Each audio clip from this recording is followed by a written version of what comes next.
it is the rain event that caused this flooding, right?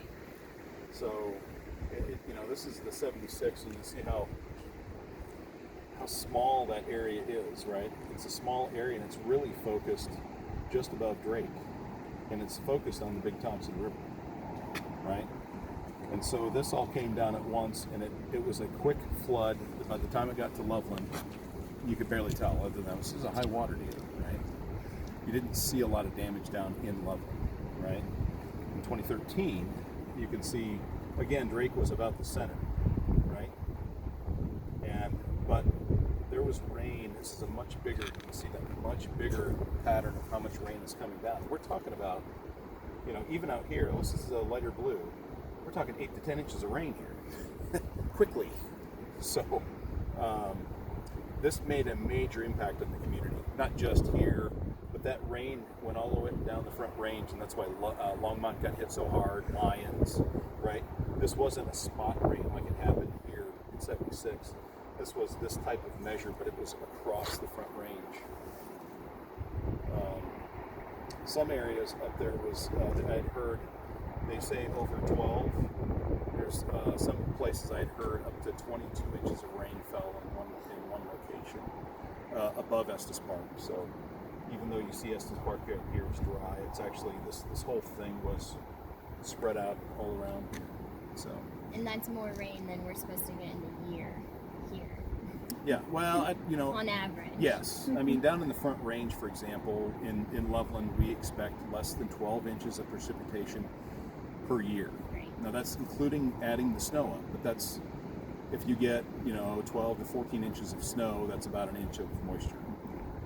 Depends on how wet the snow is. Right. So that's a little more than we normally get.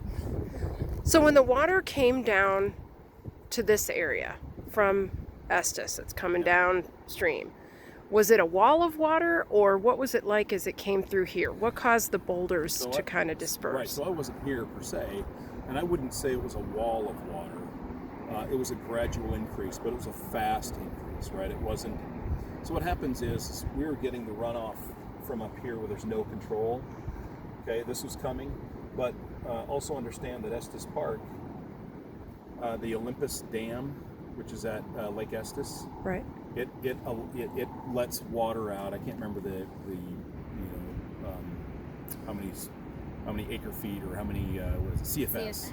I don't know what the CFS numbers were. I just remember that morning I came into work, and they had said that they had opened up the Olympus Dam to whatever outrageous number it was. Like, it's incredible. Like, you don't open it that far, but you never do. The reason they opened it was because it would have compromised the dam itself, and then we would have real major flooding issues if it compromised the dam and just everything came down. I mean, the town of Estes was flooded, right? And so the water's running down through town into Lake Estes faster than they could let the water out. So they had to open it up to at least let the water out as fast as it was coming in. When that happened, I was down in Loveland at Fairgrounds Park, for example. A staff member of mine called me up and says, "Hey, we've got water rising quickly." And I said, "Yeah, I just heard from our one of our park supervisors that he had heard from the state engineer's office they're opening up the dam." I go down there, and by the time I'm down there, we had already risen 18 inches, and that was about a 15-minute drive from where I was starting. So 18 inches in 15 minutes is pretty fast. So we, down in town, we moved as much stuff as we could out of the way of the river. Picnic tables and equipment, anything that we could move that we thought would, get pushed downstream or get destroyed, we moved. And so I'm in 2 feet of water, moving picnic tables with my staff and just doing everything we can to get them out of the way because the water's coming up so fast. It was a reactionary move. Like, by 9 o'clock we were done, and it didn't matter. The water was already up. So, this again, like I said, this whole place was nothing but a boulder field. The water level, if I remember right, we were going to put. There's a rock up here I want to show you.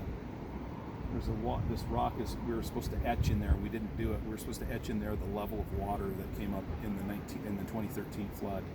And so we are standing right now in water that would have been the 2013 flood, in the middle of that flood. And you see how far above the river we are right now.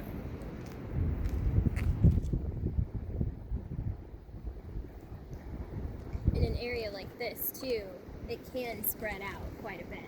So- it is pretty narrow through the canyon in a lot of places, but this is pretty wide. Specifically, when you talk about what it looks like downstream, Yeah. just downstream here at the edge of the park, it turns into a really narrow vertical spot, right? It's, I don't know if it's 50 feet wide or something like that, or 75 feet wide. It's not very wide compared to what you see here, right?